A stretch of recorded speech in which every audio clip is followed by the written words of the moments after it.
성도 여러분 안녕하세요. 말씀 묵상 리바이블입니다. 5월 가정의 달로 가정 안에 주님의 평안이 함께 하시기를 축복합니다. 오늘 하나님께서 우리에게 주신 말씀은 창세기 35장 23절에서 29절까지 말씀입니다. 함께 읽겠습니다. 레아의 아들들은 야곱의 장자 르우벤과 그 다음 시므온과 레위와 유다와 이사간과 스불론이요, 라헬의 아들들은 요셉과 베냐민이며 라헬의 여종 빌하의 아들들은 단과 납달리요, 레아의 여종 실바의 아들들은 갓과 아셀이니 이들은 야곱의 아들들이요 밧단 아람에서 그에게 낳은 자더라. 야곱이 기럇 아르바의 마므레로 가서 그의 아버지 이삭에게 이르렀으니 기럇 아르바는 곧 아브라함과 이삭이 거류하던 헤브론이더라. 이삭의 나이가 180세라. 이삭의 나이가 많고 늙어 기운이 다함에 죽어 자기 열조에게로 돌아가니 그의 아들 에서와 야곱이 그를 장사하였더라. 아멘. 성경을 읽다 보면 우리가 쉽게 지나쳐버리는 부분이 있습니다. 바로 이름들이 나열된 본문인데요. 오늘 우리가 읽은 본문 말씀도 그렇습니다. 야곱의 아들들의 이름이 길게 나열되고 마지막에는 아버지 이삭의 죽음이 기록되어 있죠. 얼핏 보면 굳이 왜 이 이름들을 기록했을까라는 그런 생각이 들 수 있습니다. 그러나 성경은 단 한 줄도 의미 없이 기록하진 않습니다. 이 이름들은 단순한 명단이 아니라 하나님의 약속이 흐르고 있는 통로이며 또한 믿음의 역사가 이어지고 있다라는 증거입니다. 오늘 말씀을 통해 우리의 삶 속에서도 여전히 이어지고 있는 하나님의 약속과 신실하심을 발견하는 시간이 되시기를 바랍니다.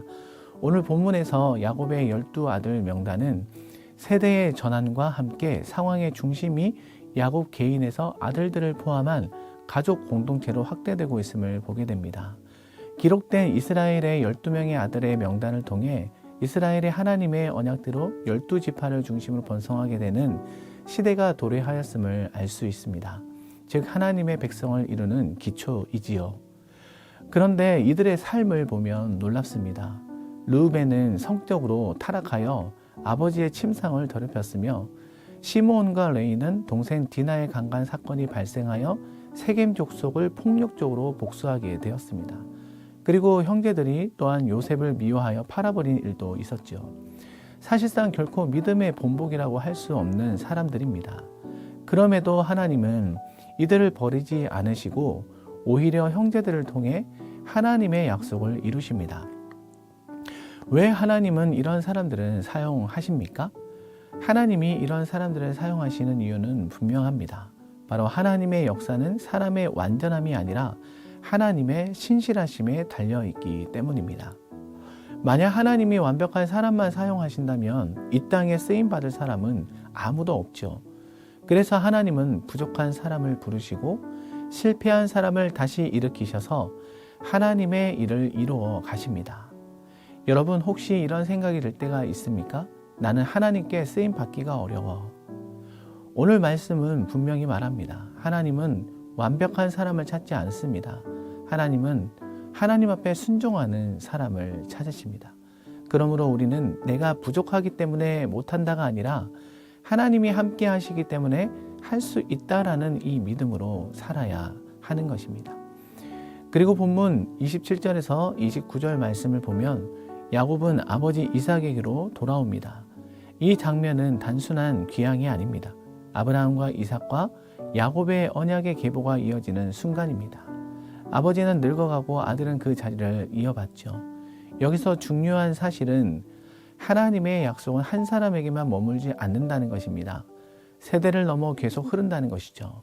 본문은 이렇게 말씀하고 있습니다. 이삭의 나이가 180세라. 이삭의 나이가 많고 늙어 기운이 다함에 죽어 자기 열조에게로 돌아가니. 사람의 눈에는 한 시대의 끝을 의미할 수 있습니다. 하지만 하나님의 시선에서는 다릅니다. 약속이 다음 세대로 넘어가는 순간이라는 것이죠. 아브라함이 죽었을 때에도 하나님의 약속은 끝나지 않았습니다. 이삭이 죽어도 마찬가지이죠. 왜냐하면 약속의 주체는 사람이 아니라 하나님이시기 때문입니다. 그래서 하나님의 약속은 사람이 죽어도 세대가 바뀌어도 하나님의 계획은 계속되는 것입니다. 이제 말씀을 맺겠습니다. 오늘 본문에서 야곱의 아들들은 완벽하지 않았습니다. 오히려 실수와 죄가 많은 사람들이었습니다.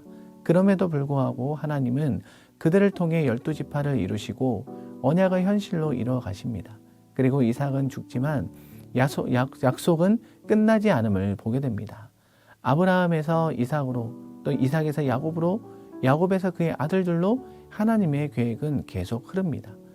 여러분, 오늘 말씀이 우리에게 주는 교훈은 바로 하나님의 약속은 어떤 상황에서도 멈추지 않는다는 것이죠. 그러므로 우리는 이렇게 살아야 하는 것입니다.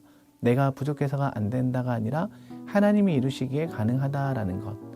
이 믿음의 결단으로 믿음 안에서 승리하며 하나님의 약속을 이어가는 통로가 되시는 우리 엘사랑교회 모든 성도님 되시기를 예수님의 이름으로 축복합니다. 기도하겠습니다.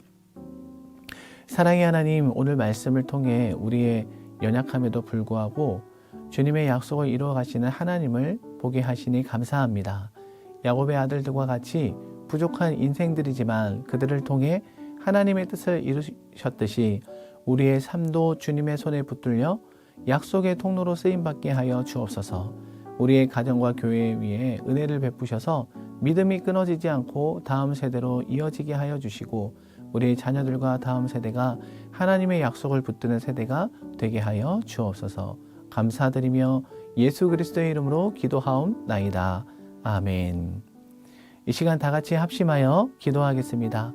오늘 말씀과 같이 우리의 삶이 끊어지는 인생이 아니라 이어지는 믿음의 통로가 되게 하여 주시고 다음 세대까지 하나님의 역사가 흐르게 하여 주옵소서. 우리 엘사랑교회를 위해 기도하기를 원합니다.